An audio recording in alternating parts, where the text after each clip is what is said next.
5 Children and It by Edith Nesbit.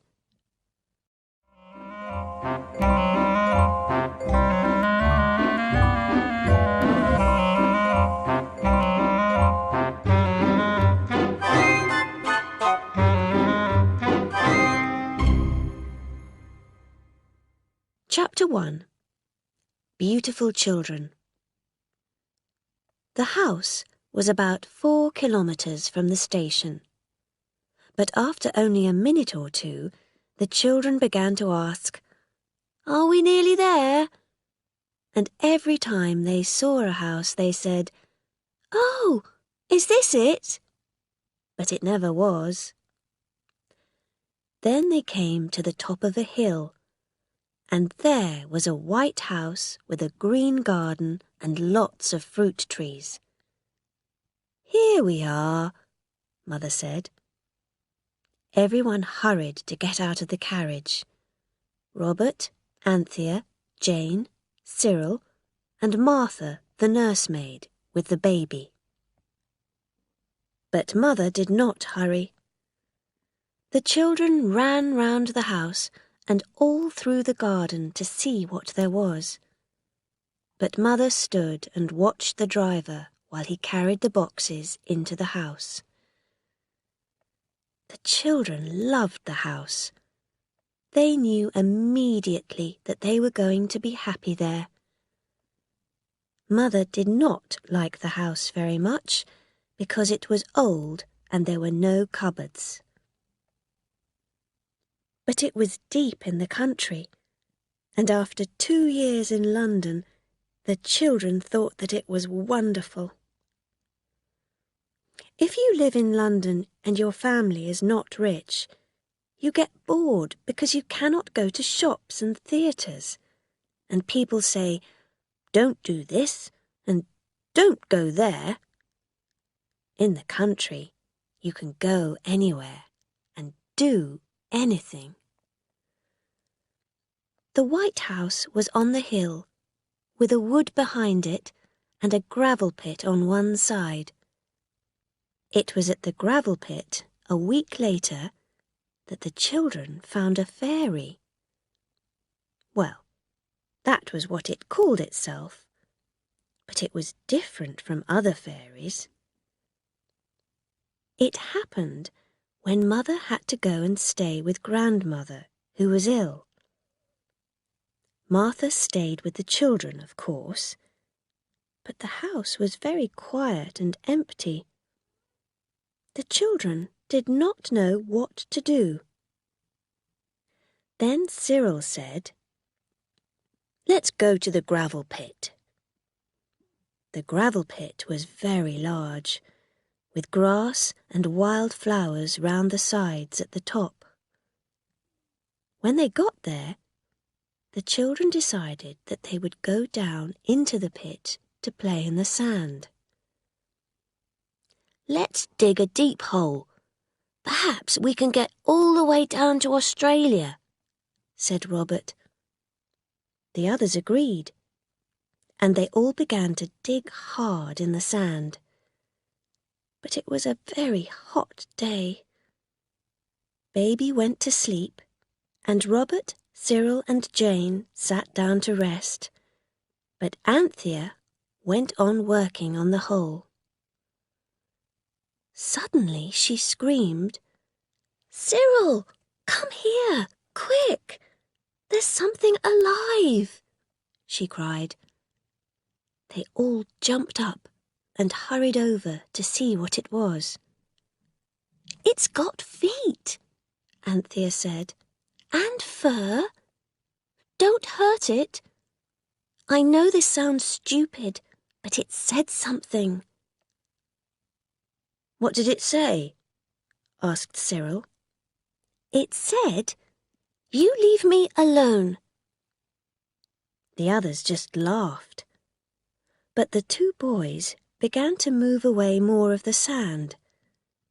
Soon they could see that there really was something moving in the hole.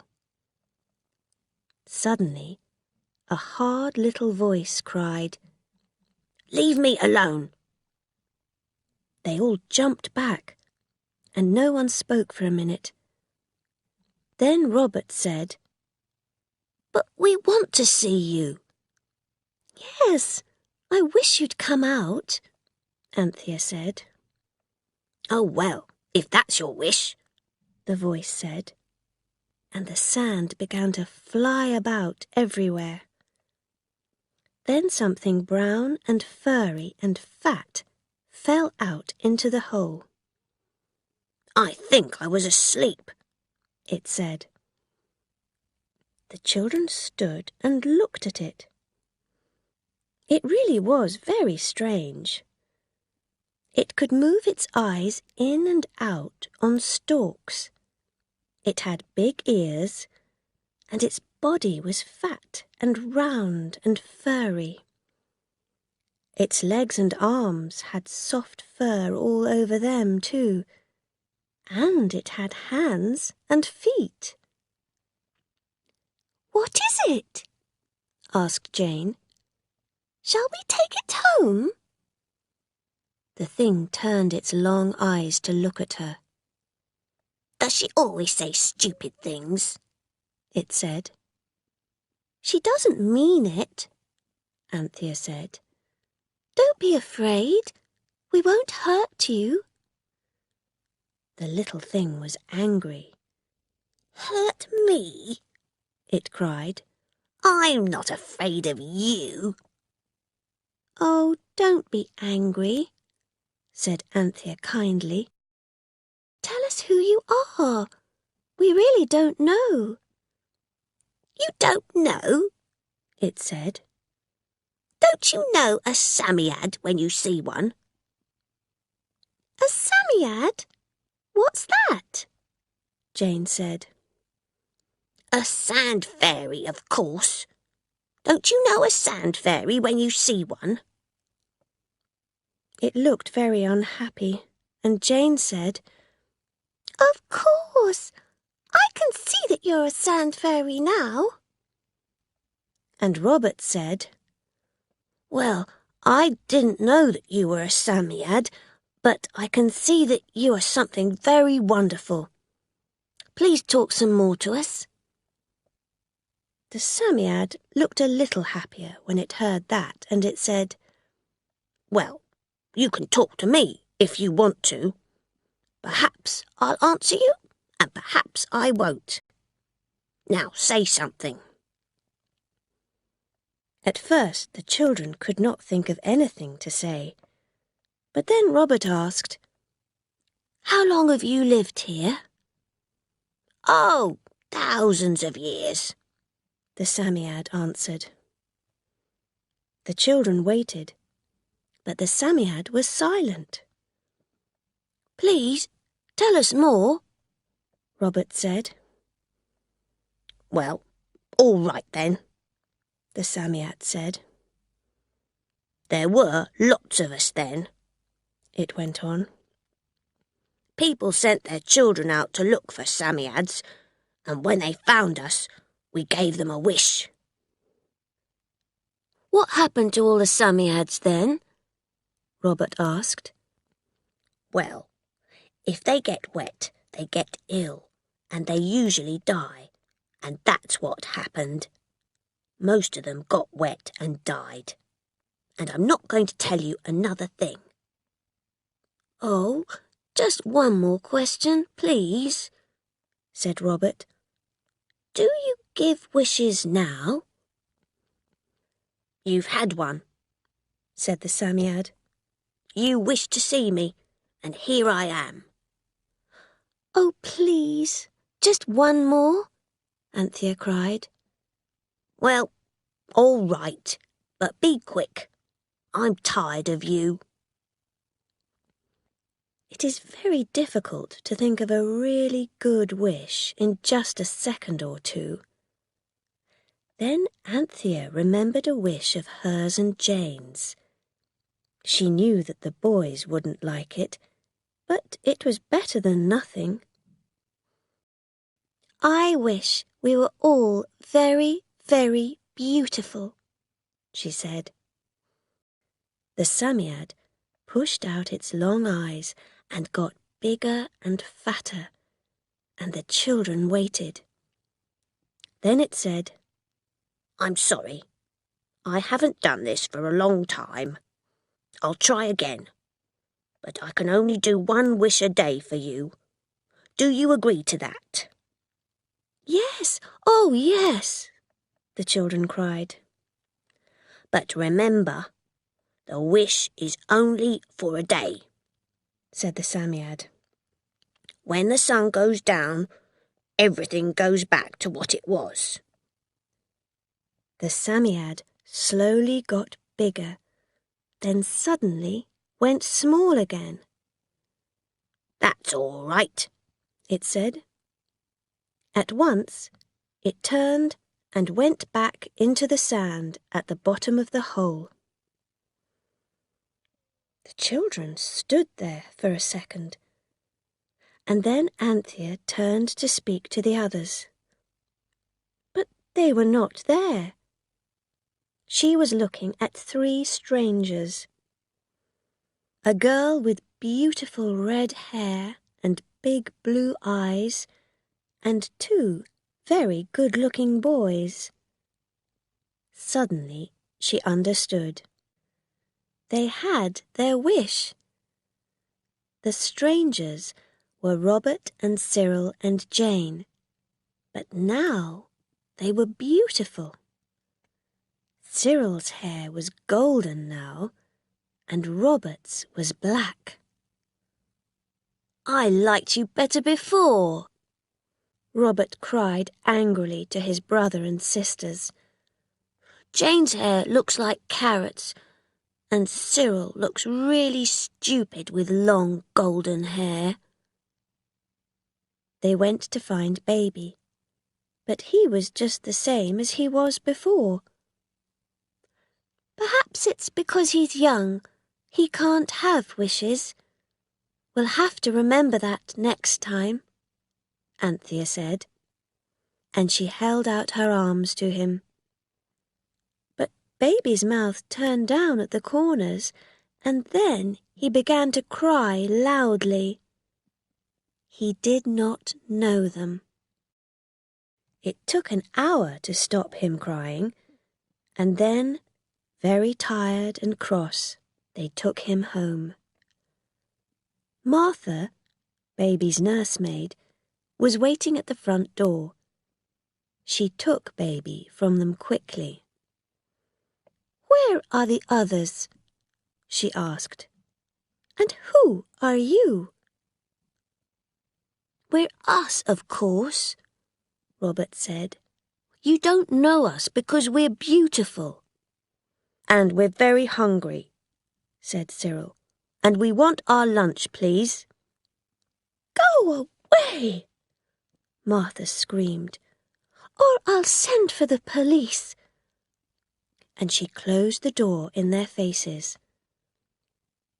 The children were very hungry by then, and they tried 3 times to get into the house, but Martha would not let them in.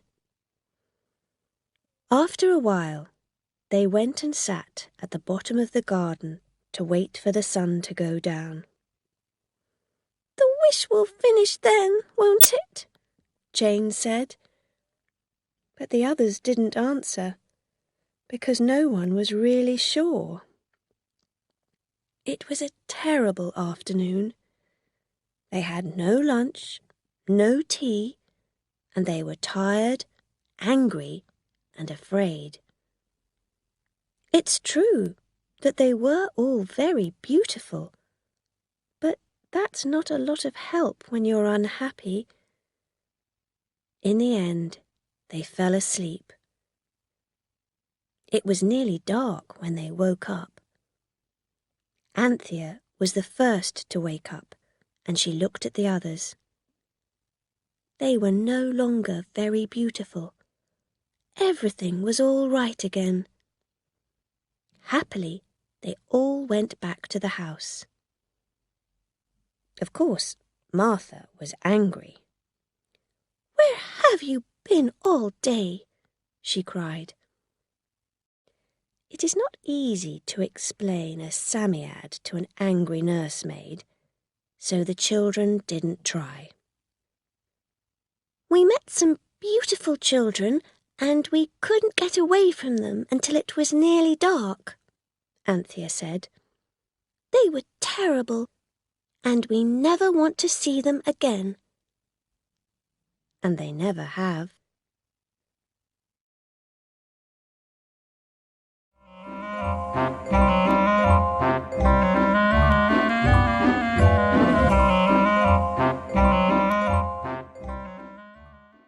Chapter 2. The Children Wish to be Rich. The next morning, Martha took Baby out with her, and the children decided to go back to the gravel pit to look for the Psammead again. At first, they could not find it. Perhaps it wasn't really here, Robert said. But they began to dig into the sand with their hands, and suddenly they came to the brown furry body of the Psammead. It sat up and shook the sand out of its fur. "How are you today?" Anthea asked. "Well, I didn't sleep very well, but thank you for asking," the Psammead answered. "Can you give wishes today?" Robert said. "Because we'd like to have 2, if we can, but 1 is a very little wish." "Well, all right," said the Psammead, looking at Robert with its long eyes. "Let's have the little wish first." "Martha mustn't know about the wishes," Robert said. "I mean, she mustn't see anything different about us. And can you do that for every wish on every day?" The Psammead went a little bigger and then went small again. "I've done that," it said. "It was easy. What's the next wish?" "We wish," said Robert slowly, "to be very rich." "How much money do you want?" asked the Psammead. "It won't do you much good, of course," it said quietly to itself. "Well, how much? And do you want it in gold or notes?" "Gold, please," Robert said. "Millions." "A full gravel pit, all right," said the Psammead, sounding bored. "But get out before I begin, or you'll die underneath it." Its thin arms got very long, and it began to move them about. The children were afraid, and ran as fast as they could up to the road. When they were there, they turned to look back. They had to close their eyes and open them again very slowly. The gravel pit was full, right up to the top, with new, shining gold coins. The children stood with their mouths open, and no one said a word. Then Robert took one of the coins in his hand and looked at it. "It's different from English money," he said. "Well, it doesn't matter. It's gold," said Cyril. "Don't forget that it will all go when the sun goes down. Come on. Let's put as much as we can in our pockets and go and spend it." So they all put gold coins in their pockets and went off to the village. But the gold was heavy, and soon they were very tired and hot. They decided to get something to drink in the village and then go on to the town of Rochester. Cyril went into the shop and the others waited outside. But when Cyril came back with a bottle of lemonade, he said, "I had to pay with my real money. When they saw all the coins, they wouldn't change the gold." "Well, I'll try to get something with the gold," Anthea said. "We need a horse and cart. Come on." Anthea went to talk to a man who had a horse and cart, and the others waited. After a few minutes, she came back, looking very pleased with herself. "I wasn't stupid like Cyril," she said. "I only took out one coin, not all of them, and the man said he'll drive us to Rochester and wait for us."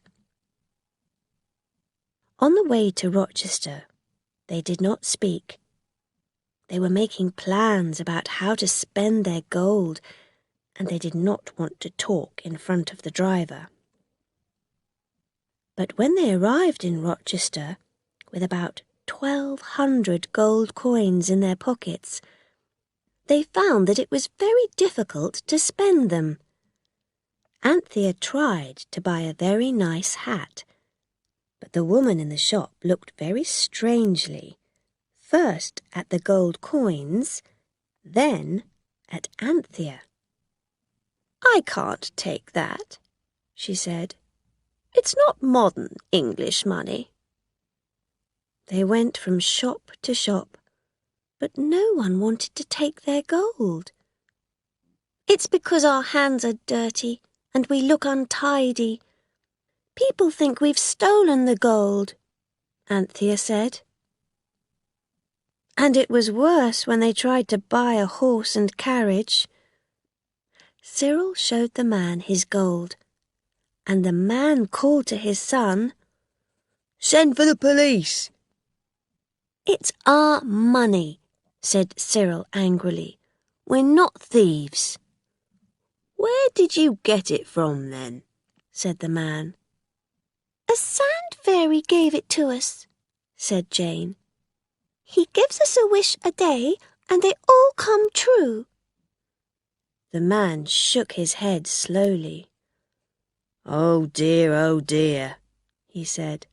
"Stealing and then telling stories about it." Just then a policeman arrived, and when he heard about the gold, he said to the 4 children, "Come with me. I'm taking you to the police station." The children were angry and unhappy, but the policeman walked along the road behind them and they couldn't escape. They held their heads down because they did not want anyone to see them. And suddenly, Robert ran into someone. "Robert, what have you done now?" a voice cried. It was Martha and Baby. The policeman explained everything to Martha, and Cyril had to take the gold out of his pocket and show it to her.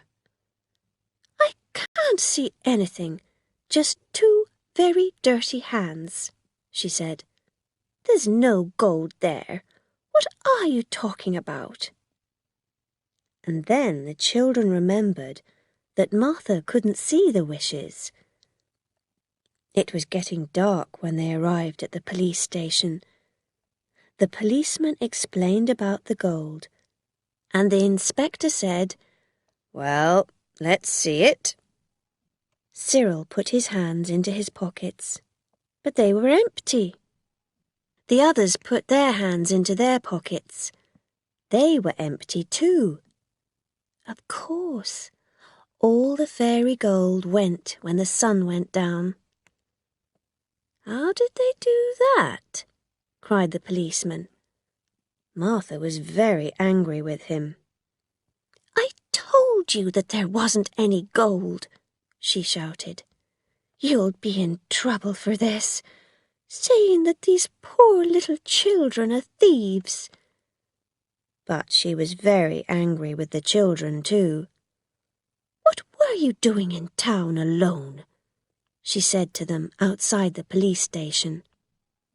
and she took them home and sent them to bed early.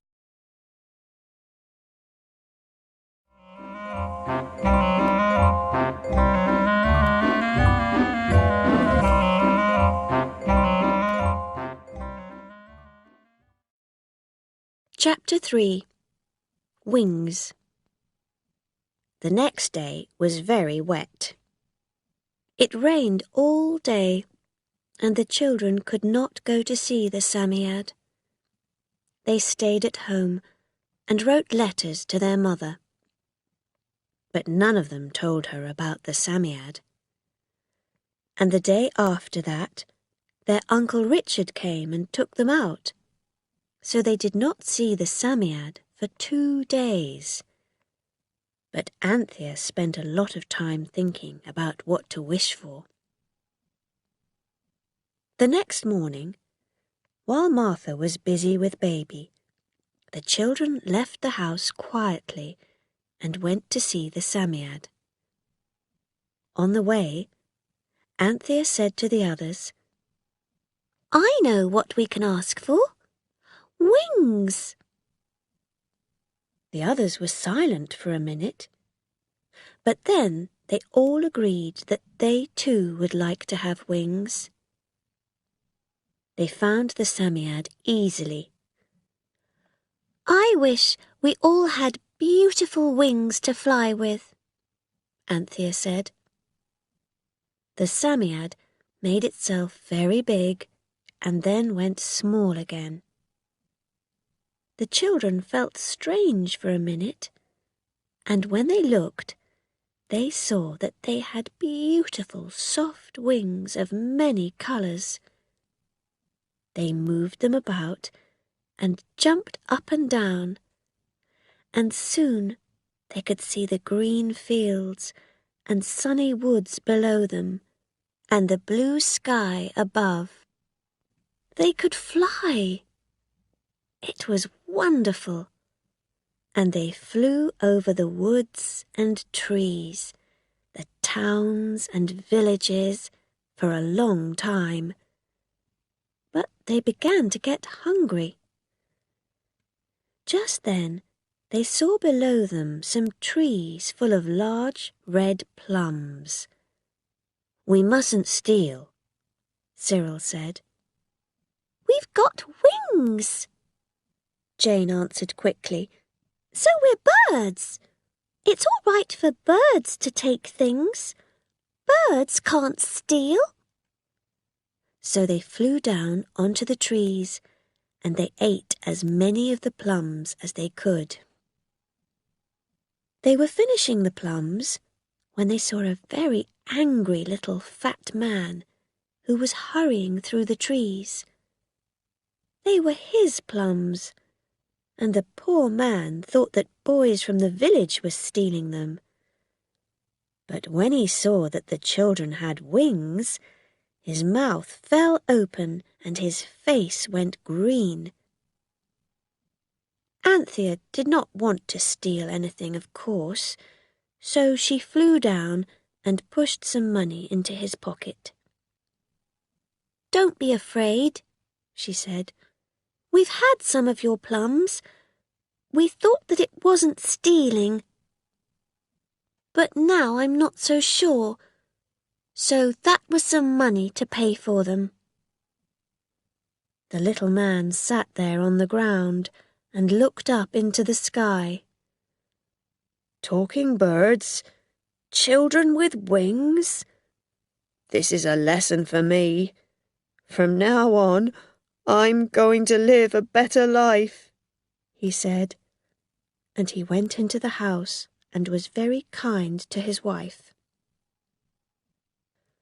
Plums are very nice, of course, but you soon feel hungry again. So the children stopped first at one house, then another, to ask for something to eat.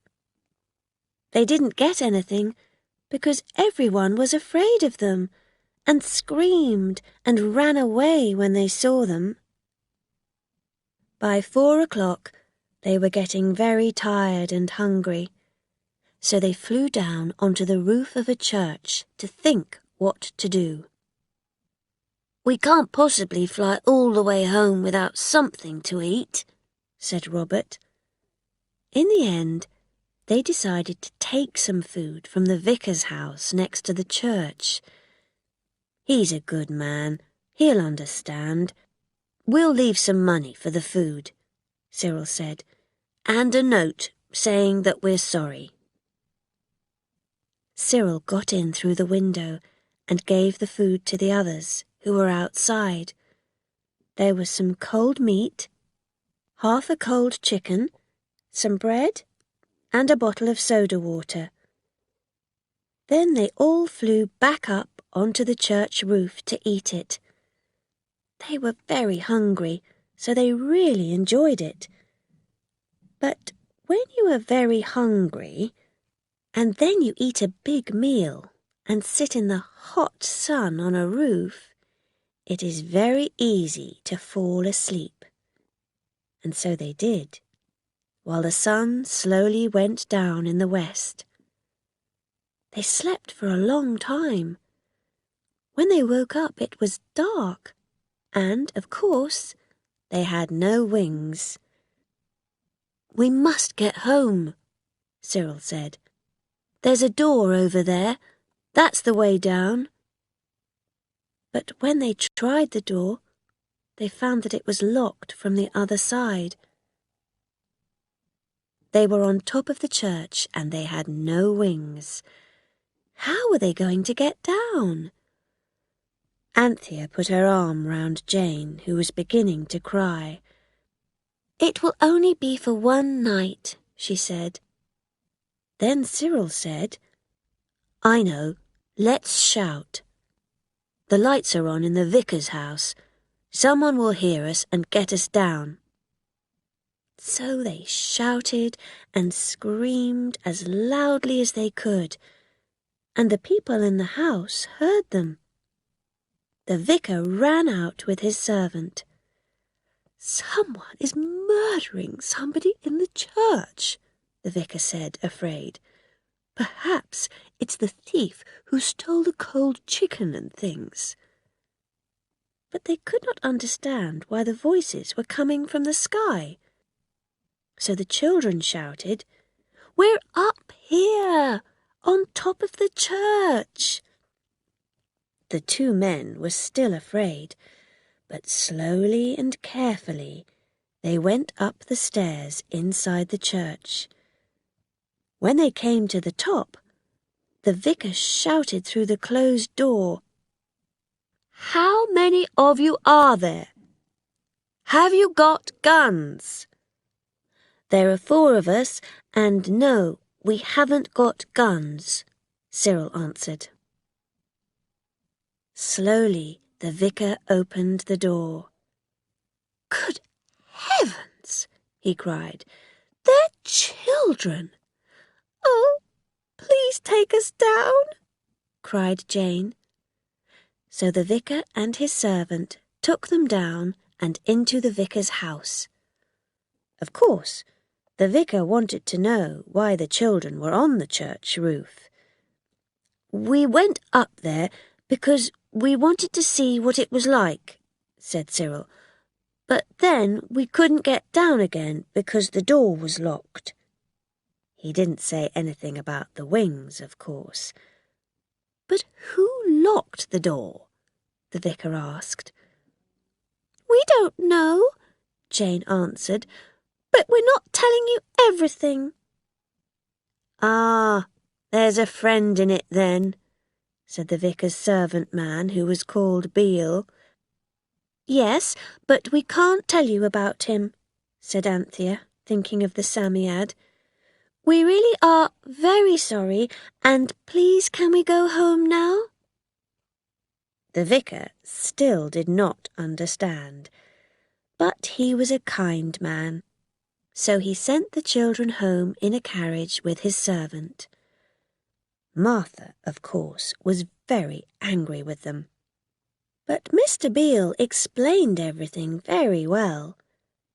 He was a good-looking young man with a nice smile, and after a while, Martha forgot to be angry. So the day ended happily after all.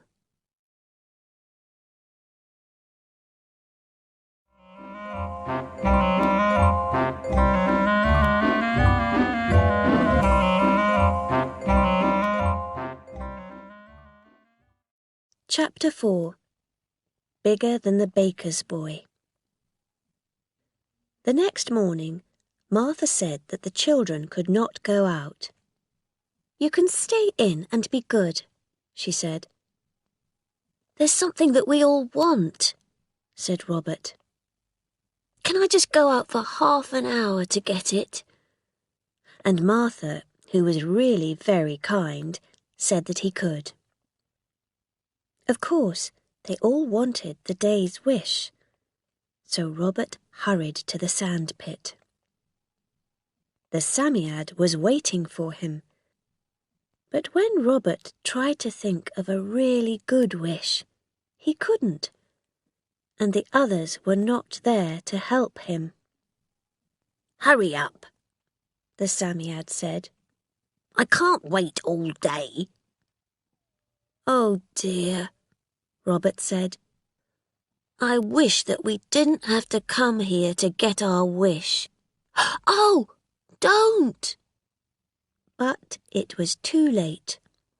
The Psammead was already making itself big. "There," it said. "That wasn't easy, but I've done it. You don't need to come here to have your wish." Robert thanked the Psammead and then hurried back to tell the other children. "We must wish for something really good tomorrow," he said. The next morning they thought and thought, but they couldn't think of a really good wish. So they decided to go to the gravel pit. Suddenly they saw a baker's boy who was coming along the road with his basket of bread, and they decided to play a game with him. "Stop!" cried Cyril. "Your money or your life!" shouted Robert, and they stood on each side of the baker's boy. The baker's boy, who was tall and large, was not very interested, and he pushed them both away. "Don't be stupid," he said. But Robert pushed him back and knocked him over. The bread fell out of the boy's basket and went all over the road. The baker's boy was very angry. He hit Robert, and they began to fight. But the baker's boy was much bigger and stronger than Robert. He was also not a nice fighter. He pulled Robert's hair, kicked him on the leg, and hit him hard in the stomach. Then he picked up his bread, put it back in the basket, and went on his way. Cyril wanted to help Robert, but the girls held his arms and stopped him. So Cyril was angry with the girls, and everybody was unhappy. They went along to the gravel pit, and Robert began to kick the sand angrily. "I'll teach that baker's boy a lesson one day," he said. "I wish I was bigger than him." Just then they saw that the Psammead was sitting behind them and was watching them. The next minute, Robert had his wish. He was bigger than the baker's boy, much, much bigger. He was now more than 3 meters tall. He was not pleased, because he looked very strange next to the others, who were still small. The others felt sorry for him then, and asked the Psammead for another wish. But the Psammead was very cross and unhelpful. "Why don't you think before you wish?" it said. "He's a wild, noisy boy, and he can stay like that for the day. It will do him good." Now go away and leave me alone." The others turned back to their enormous brother. "What are we going to do?" they asked.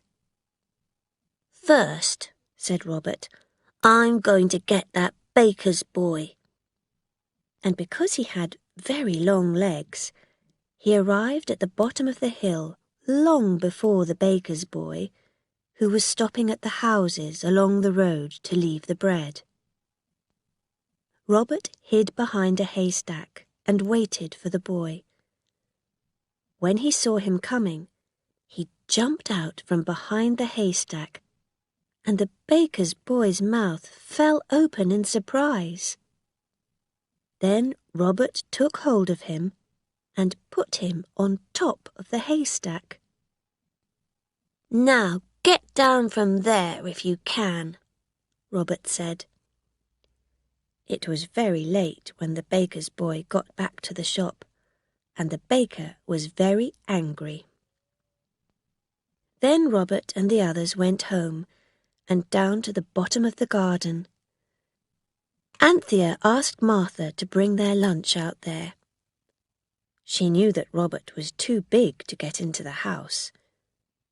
Of course, Martha could not see that Robert was much bigger than before, and she only gave him as much meat and potatoes as usual, and no more. Poor Robert was very hungry. The others were feeling unhappy too, because there was a fair in town, and they wanted to go to it. "We can't go anywhere now," Cyril said. "Not with Robert like this." Suddenly Jane cried, "I know! Let's take Robert to the fair. Someone there will pay us to show him to people. We can make a lot of money." The others thought that this was a good plan, and they left at once. When they arrived, they asked to see the head man. His name was Bill, and when he saw Robert, he got very excited. "How much do you want for him?" he asked.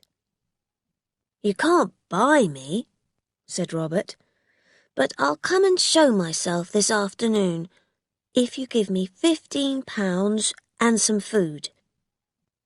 "Right," Bill agreed. So Bill took Robert inside one of the big fair tents and gave him something to eat. But while Robert was eating, Bill put men outside to stop him from escaping. Then Bill stood outside the tent and began to shout to the crowds, "Come and see the biggest man in the world." Very soon, people began to stop and listen. A young man and his girlfriend were the first to go and look at Robert. They paid their money to Bill and went in. The people outside heard a loud scream from the girl, and then they all wanted to go in too. Soon Robert was the most exciting thing to see at the fair, and Bill was making a lot of money. "Much more than £15, Cyril said to the girls. Poor Robert got very bored. He had to shake hands with everybody and talk to show that he was real. And how could he escape at the end of the day? "They'll kill us when I go small again," he said. Cyril thought for a minute. Then he said, "I've got a plan." And he went outside the tent to talk to Bill. "Look here," he said. "My brother must be alone when the sun goes down. He gets very strange and angry then. I don't know why, but you must leave him alone or he'll hurt someone." Bill was not very happy about this, but he agreed. And when the sun went down, they left Robert alone. Robert quickly got out under the back wall of the tent and no one knew who he was, because he was just a small boy again. The children ran all the way home, and we do not know what Bill said when he found that Robert was not there.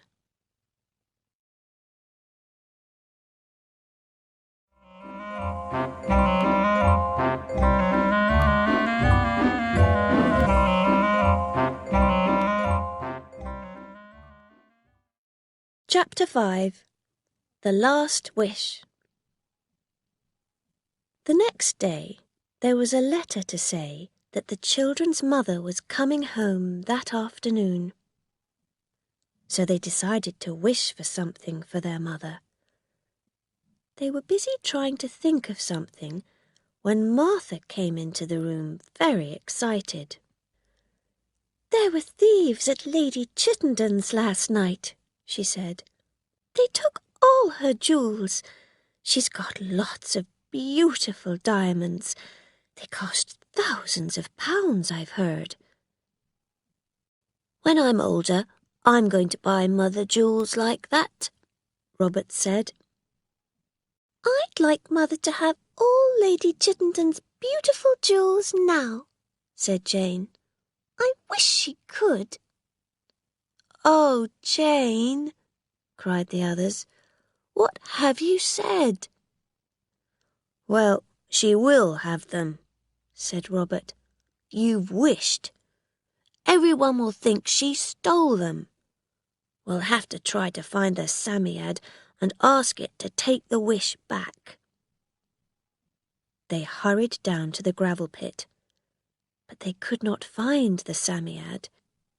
So they hurried home again and looked in their mother's room for the jewels, but they were not there yet. "Well, we'll tell Mother about the Psammead, and she'll give back the jewels when they come," Anthea said. Cyril shook his head slowly. "She isn't going to believe us. Can anyone believe about a Psammead if they haven't seen it? And adults never believe things like that.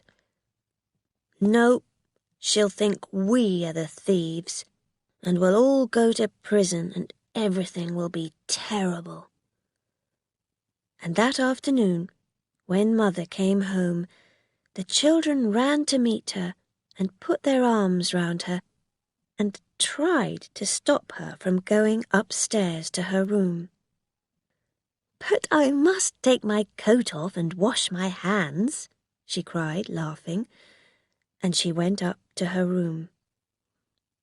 The children went after her, and there, on the table, was a green box. Mother opened it. "Oh, how beautiful!" she cried. It was a ring, a beautiful diamond ring.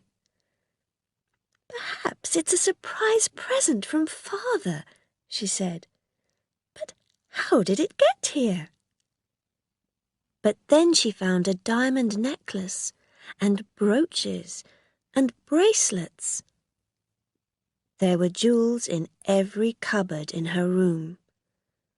The children began to look unhappy, and Jane began to cry. Mother was no longer smiling. "Jane, what do you know about this?" she said slowly.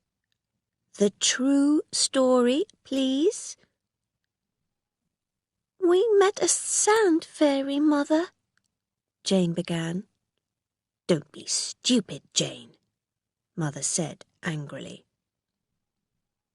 "Some thieves stole all Lady Chittenden's jewels from her house last night," Cyril said quickly. "Perhaps these are her jewels." Then Mother called for Martha. "Have any strangers been in this room, Martha?" she asked her. "Yes, but it was just my young man," Martha answered, afraid. "He was moving a heavy cupboard for me." This, of course, was Mr. Beale, the vicar's nice young servant man, who was now very friendly with Martha. So, of course, Mother thought that he was one of the thieves. She would not listen to the children and decided to go at once into town to tell the police. The children could not stop her. "This is terrible," said Anthea. "Poor Martha and poor Mr. Beale. He isn't a thief. What are we going to do?" Then she cried, "Come on, we must find the Psammead." They all hurried down to the gravel pit, and this time they found the Psammead sitting on the sand and enjoying the evening sun. When it saw them, it tried to get away, but Anthea put her arms round it. "Dear, kind Psammead," she began. "Oh, you want something, do you?" it said. "Well, I can't give you any more wishes today." "Don't you like giving wishes?" Anthea asked. "No, I don't," it said. "Go away and leave me alone." But Anthea went on. "Listen," she said. "If you do what we want today, we'll never ask you for another wish." "I'll do anything for that," it said. "I really don't enjoy giving wishes. It's very hard work, you know, and I get so tired." "Well, first I wish that Lady Chittenden will find that she has never lost her jewels." The Psammead got bigger and then went small again. "Done," it said. "I wish that Mother won't get to the police." "Done," the Psammead said again. "And I wish," said Jane suddenly, "that Mother and Martha will forget all about the jewels." "Done," the Psammead said, but its voice was tired. "Now," it went on, "will you wish something for me?" "Can't you give yourself wishes?" asked Cyril. "Of course not," the Psammead said. "Wish that you will never tell anyone about me." "Why?" asked Robert. "Well, you children always ask for stupid things, but adults aren't like that.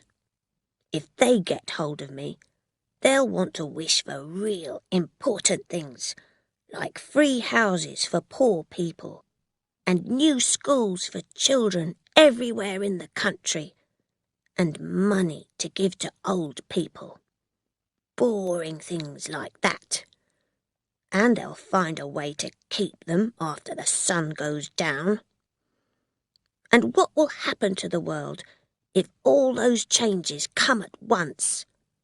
There'll be terrible trouble.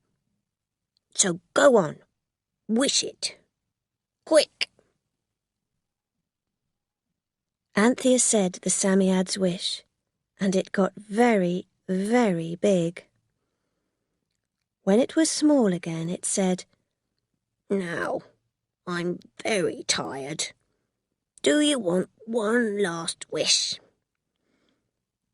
"Thank you for everything," said Jane. "Have a good long sleep, and I wish that we'll see you again some day."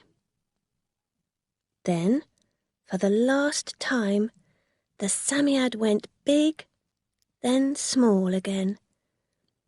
It looked at them all once more with its long eyes, and then dug itself quickly into the sand. And when they arrived home again, everything was all right. Mother came home, and she and Martha remembered nothing. And Lady Chittenden found that her jewels were not lost. "Will we ever see the Psammead again, do you think?" Jane said to the others later in the garden.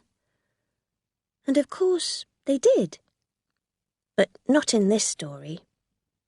It was in a very, very different place. It was in a... But I must say no more.